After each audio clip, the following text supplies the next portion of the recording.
Good morning, everyone, and welcome to my next video. This is Debbie with Soul Connection Equation.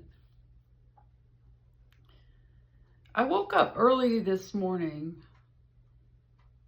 Well, it was about 6 o'clock, but I got a good night's sleep last night, and I woke up with this thought. And do you ever have a moment where you feel that you've had an epiphany, where this really clear thought comes to you, and all of a sudden all the confusion you felt was clarified, and you have this crystal clear moment of truth? And that's what I felt. I woke up like a lot of mornings that I do thinking about missing my daughter and my granddaughters. And for those of you who don't know, I lived in Colorado, and I was in a relationship with someone who turned out to be a true narcissist. I believe he had narcissistic personality disorder. And I ended up leaving that relationship. And when I did, I had to leave Colorado, which is where my family lives. And I moved to Florida.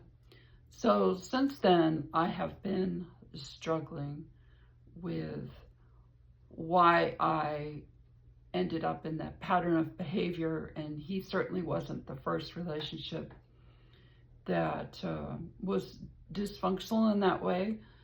So the title of my channel has to do with why we're in the equation with abusers, why we're the abused.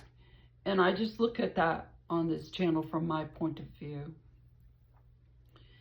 And I would realize that what I missed was being able to get in my car and drive down the street and go to see my daughter and my grandchildren and my son-in-law. And what I missed really was there's a lot of love in that house. And you can feel it. You can see videos of them, and you can see how much they love each other. And when I would go to the house, that's what I would feel. And I never felt that growing up. So for those of you who have complex PTSD, which I define as being a child and being abused as a child over and over and over. Perhaps you were too, abused by people who were highly narcissistic and antisocial. And I realized that I missed that kind of cool, loving feeling that I would get. And I could just kind of bathe in it, and then I would feel okay, and I could go away and go back and kind of dip myself into that well of love again. Well, once I moved, that well of love, as I think of it, doesn't exist in that same way. And I woke up and I thought,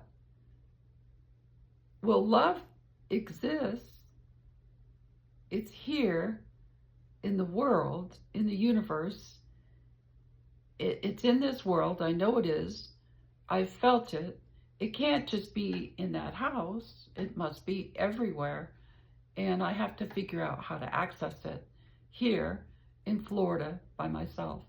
And I thought, what if I love myself that way? What if there's this deep ocean of love that exists in the world, and I have to learn how to access it and feel it for myself? And I thought, wow, and I'm going to explore that a little bit in this video.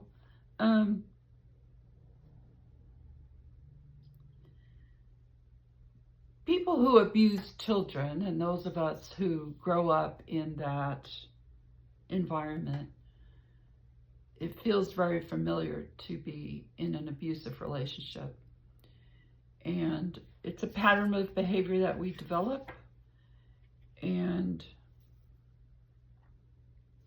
we're very vulnerable after that, after we've been in that pattern as children, to stay stuck in that pattern, to I always felt like I was married twice and I had a long-term relationship in my 60s, that those three long-term relationships were the same pattern, just different people and different aspects of the pattern. So I think I got a PhD in what's abusive, and now I'm developing a PhD in what is it about me that how I ended up in the equation with that other person. That is not blaming myself, because I've come to understand, and I've done some videos on this, that those patterns develop in the structures of your brain. And when you're abused as a child, those structures do not function normally. So there's damage, the brain damage. So it's a good question, and I'm going to think about it a lot. Is it possible to find that river of love and just stay in that and create a space where there's a lot of love and there's a lot of love for myself?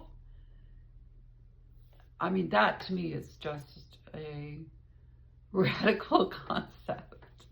Let me know what you think.